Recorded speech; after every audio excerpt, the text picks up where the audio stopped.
City Matters.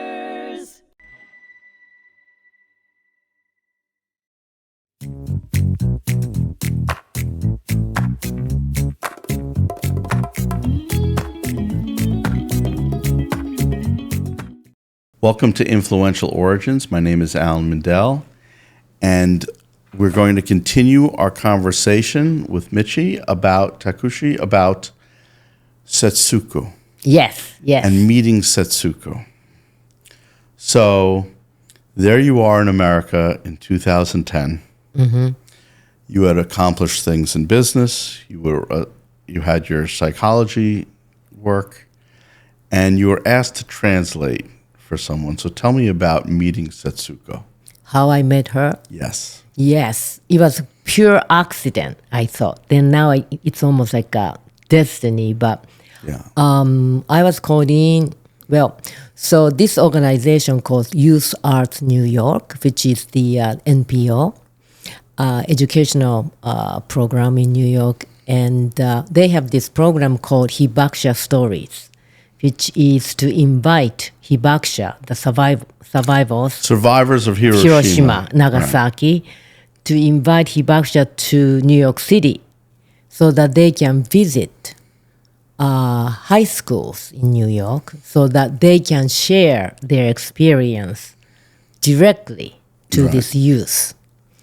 And apparently they were, for one particular, so they were looking for some last-minute volunteer interpreter to translate for this orientation program. And so they got you as an interpreter, Yes. and you meet her, Right? and you hear her story. Yes. I found out who that was. Yeah. And she has a very dramatic story. Yes. Right. As a 13-year-old who survived the atomic bomb, and she lost a lot of her classmates. They all burned alive when it happened. Exactly. She climbed out. Exactly. And since I went to the same girls' school as she did, so when I met her and when I heard her testimony, Right. there was an instant, natural sort of rapport between us. Right. Mm-hmm. But she wasn't living in Japan. She had met the love of her life. Right. A Canadian gentleman, moved to Toronto, was a social worker. Yes. And then this came later in life to her. Well, actually, I think she, in her case, she was a very socially aware person. Even as a high school student, she already knew she wanted to be the social worker. Right. That's why she came to U.S. to study and so on. But I think by 1970 or even earlier, she was very aware of wanting to provide information. Tell her story. Right. So that she was working and raising her children Yep. in Toronto. Yep. And I think that was the 40th anniversary of Hiroshima, Nagasaki. So that's probably 1985. She really wanted to create the exhibition of Hiroshima, Nagasaki in Toronto, in Canada. Which was done for the first time. Right.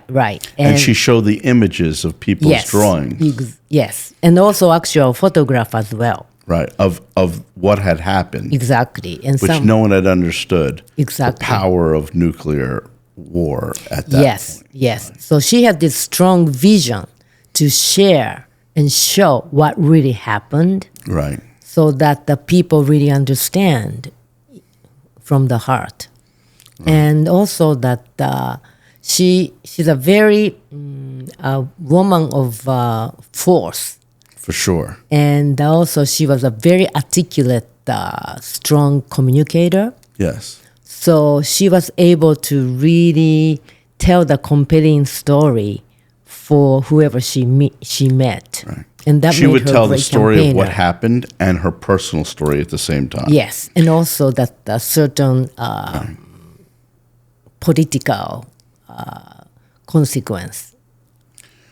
Right. That's a unique topic that I would like to touch Right. at a certain point here. Definitely. But what made her impactful to the people she spoke to, and she's spoken all around the country and all around the world, was she used both her personal story and the event to tell it, which is a lot of like how Holocaust survivors tell their stories to students too.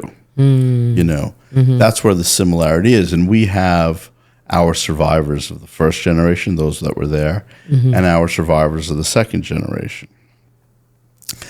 But you were a second generation. Right. But up until you met her, did you consider yourself that? You didn't. No. It's really, it even made me feel a little strange. Like, what do you mean second generation Hibakusha? In a way, I felt a little awkward by being labeled that way because nobody ever done that before until I met this activist community, so to speak. Right. And for some people, they felt shame to that, and they were scared it would affect their employment or other things if they discussed it. Or for even dating, you talked about in your documentary how maybe people thought there would be difficulty having children. Right. Because there were cancer rates that even for that second generation. It's right. Second generation issue is a little bit more complicated because of certain medical evidences, right? Right. But there is the radiation impact. Yes. Was so unknown right after the war. Nobody had handled that before. And then because of mysterious illnesses that was happening because of radiation, there were immediate sort of fear of unknown. And then there are a lot of speculation that once you are exposed to nuclear weapon, that mysterious illness can be epidemic. It could be contagious. All kinds of which have been proven to be false. Right.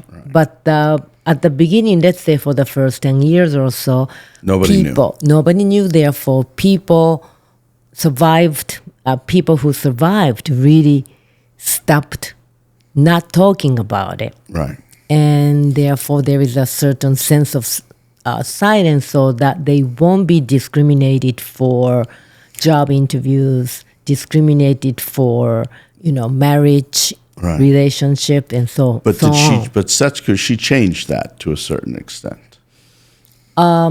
Yes, she and all other, survivals. Where today it's something that can be discussed. Yes, definitely. Right. Yeah, because radiation impact has been, scientifically documented. Researched. Right. Yeah. Mm-hmm. And we know where it's at. Right. So what made you go on this journey? What was it about? I mean, you had a personal connection, but it was always a semi-taboo topic. Yes, some taboo, yeah, exactly. Because obviously my family kept silence, right? Right. And they even didn't tell me about what really happened either. Right. So for me, sort of talking about my family story is kind of going against. It's almost like a break in their silence. Right. And also at the same time. Do you think that's something good that you do, or do you feel a certain amount of shame about it? Because I know how I feel about it. Oh, really? But I don't know how you feel about it. I don't feel shamed anymore. Good. But at the beginning, I felt very hesitate. I had like a few years of hesitation to even get involved in these Hibakusha stories because I felt it's really, I didn't experience this. I didn't really hear about it firsthand. It's really not my story to tell, and yet it's such a big, very serious problem, right? It affected your grandfather. It affected your mother. Whether you would recognize it or not, it affected your path of life in 100 ways that you might not have taken into account. But it was a big part of it, whether you admitted it or not, or whether people from Hiroshima admitted it or not. Right. And then I really realized I must have been very myopic about this issue. And then, let's say a few years after I met this group and I met Setsuko and so on, I was still hesitating, how far do I go with this work? Right. And I am a hesitant kind of a person, I keep on wondering. And I remember clearly one night I was talking to my two dear old friends. And they are very supportive about everything I do. And I was telling them that I just don't feel it's important, and yet I just feel hesitancy. I just feel like it's not my place to tell because it's not my story. And then my friends said, they looked at me and said, Mitchie, it might not be your story, but this is our story. This is something we need to remember.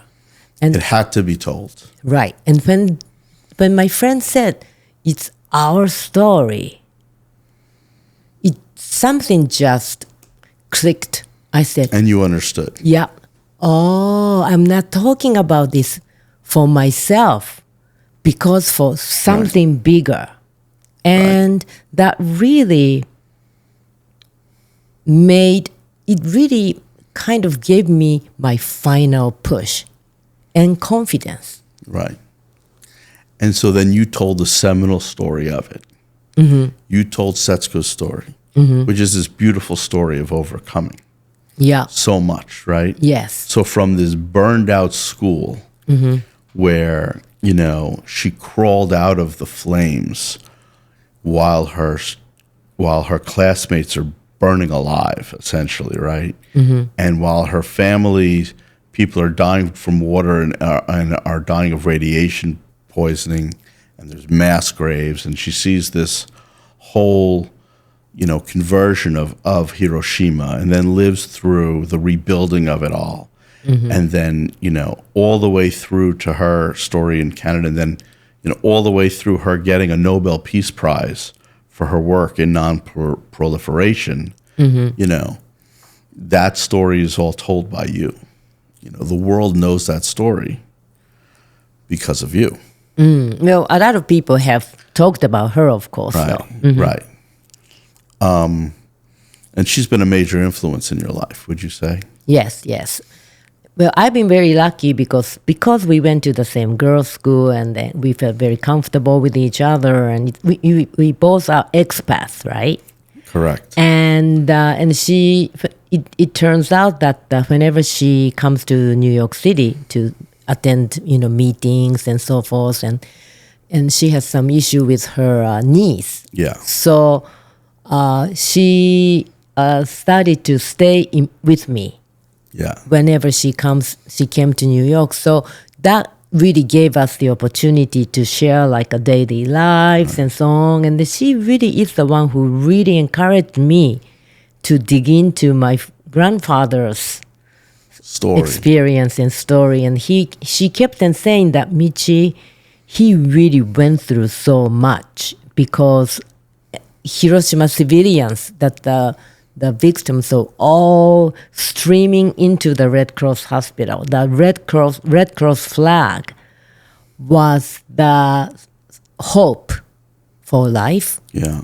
And he also was a painter as well. So and so on. So she really wanted me to be able to speak about him. Yeah.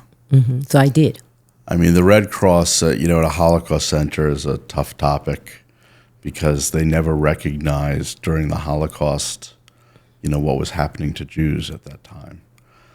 But for the rest of the world, it was a symbol of hope in a lot of ways, Oh, I didn't For know us, that. the Sugiharas was a diplomat in Lithuania Sure. that saved thousands of Jews. So that's our best view connection to Japan at that time, really through it.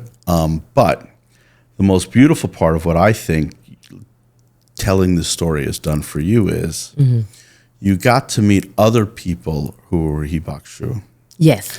And who talked about their reluctance to tell their story. And what did that teach you about your mother that you had not realized when you were younger? because you learned something about that. From their reluctance, talk to you about her reluctance to tell the story.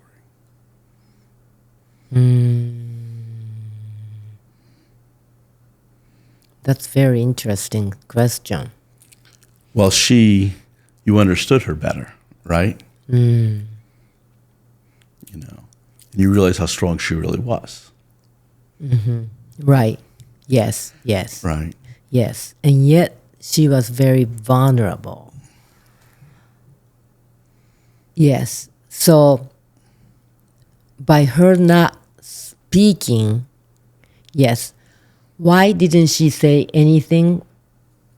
Because she did not want to worry us or the children because of potential illness. She didn't want you to carry the weight of the previous generation. The suffering that you guys had, and maybe some of the things that previous Japan had done. They turned the page. Right. Exactly. It was a new chapter. Exactly. Right. And that took courage too. Right. And you got to spend time with her at the end of her life. Yes. When she knew that she was going to pass. You decided to spend how much time with her at the end of her life?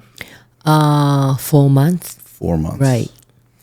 And you learned a lot in that period, right? And I felt so bad that I didn't ask any question. I didn't really hear what she might have wanted to share with me. I felt she didn't say much at all, and yet if I were a little nicer to her, or if I encouraged her to speak anything about what she might have been feeling, I thought she might have shared it more. But I still have this strong regret that I wasn't really paying extra attention and respect for her. But I think you paid her the best respect you could, because wasn't she so proud of you that you went and you had this dream of learning psychology? And she was in a tougher position because your father didn't want you to go. Right. That's right. And it's a different society in Japan than America, right? Yes, especially that generation. In that generation, what women had the right to do then, or even today versus here in America, is a different world. But she stood strong and wanted you to go. Exactly. And her dreams were for her beautiful daughter to go take that step and live that life and be here, as a New Yorker, right? I mean, you've been here for how many years in New York? Almost 50 years. 50 years, right? It's when you say it seems crazy, right? Yes. But, I mean, I look at you and I understand why New York is the greatest city on earth. Because it's this incredible melting pot of acceptance, right? Yes. And here you were, second generation Hibakusha. Whether you had some shame in that or not, whether you wanted to admit it or not, and you came here to New York, to America, and you followed your dream that you learned watching an American movie, right, with Jane Fonda, right, Yes. about a prostitute and a psychologist. Right. And you said, I want that life, right? And said she fell in love with a Canadian guy that was kind and polite, with parents that couldn't accept her, right? But eventually they did, right? Yep. And she came to North America, lived in Canada, and said she was going to be a social worker to help people, right? And now you guys are this force of nature. You've been to the UN. She got the Nobel Peace Prize, right? There are all these accomplishments through.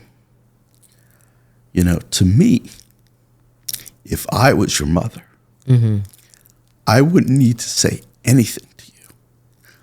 I would be so proud that nothing else would matter. Your presence with her was the gift, right? There wasn't a conversation you needed to have.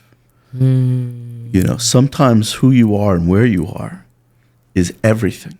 And she was so happy for you to be with her to the end. Yes. That you took that time. Because that's all we really have in the world. It's not money, it's not power, it's time. It's and really it's true. limited. And you took that time with her, right? So to me, that says everything. Yes, the most intimate time that I was able to have with my mother. Yeah.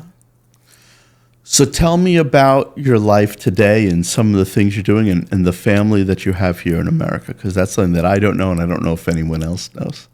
So what can you tell me about that? Right now, so I'm continuously working to share the film, The Vow from Hiroshima. Right. So I'm working on the English and French, Spanish, not English, sorry, French, Spanish, and Italian subtitle right now.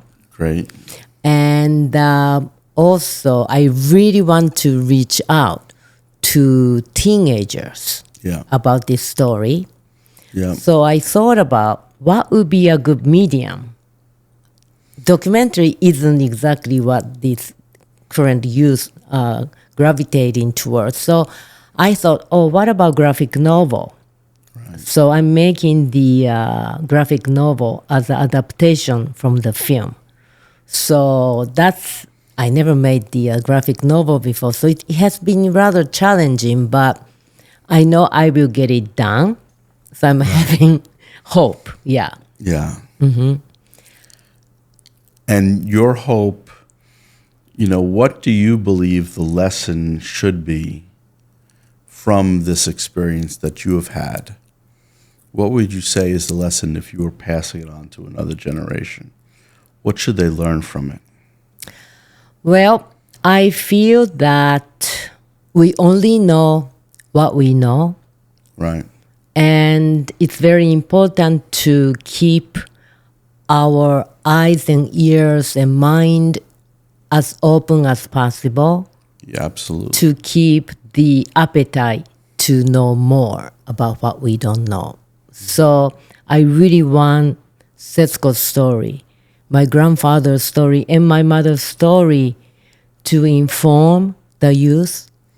Right. And hope that they will be inspired to take action toward the better world. It's kind of abstract, but I really believe in youth because they are not polluted yet, so to speak.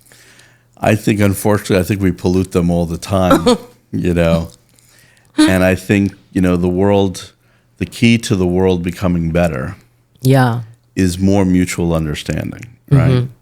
Dialogue, right? Right? Because, you know, the enemy, it's not one particular weapon, right? Exactly. Because there's a lot of controversy, you know, what did the Manhattan Project really do? What, you know, what was the goal of Oppenheimer? It wasn't necessarily war, it was peace, right? Right. But the real goal is peace.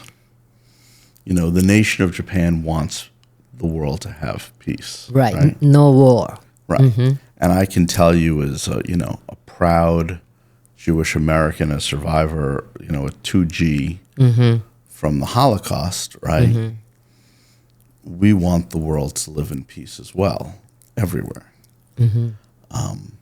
But between that want and standing up to survive, it's not easy, right? I understand. It's that dialogue that doesn't exist in a lot of circles. It takes two to tango. Exactly. Yeah. So we need people to stop yelling at each other. Yes. And do what we're doing today, which is, you know, listen to each other and learn each other's stories. Yeah. Speaking up is easier than listening deeply. Yes. Right? Listening is the tough skill. Yeah, exactly. Yeah. I'm learning. We're all learning. Well, it has been my honor and privilege to have you here today. Thank you so much. No, it's been such a learning experience for me too. You can find your documentary on PBS. You want to make sure that our people can hear the name one more time, and you can tell them where they can hear it. The Vow from Hiroshima is available on pbs.org for the next 2.5 years. They have 2.5 years to get there. Hopefully they will, right? It's only 56 minutes long, so it's easy to get to the beginning and to the end. Thank you. All right. Thank you so much. It's been my honor and privilege. Thank you so much. And we're out.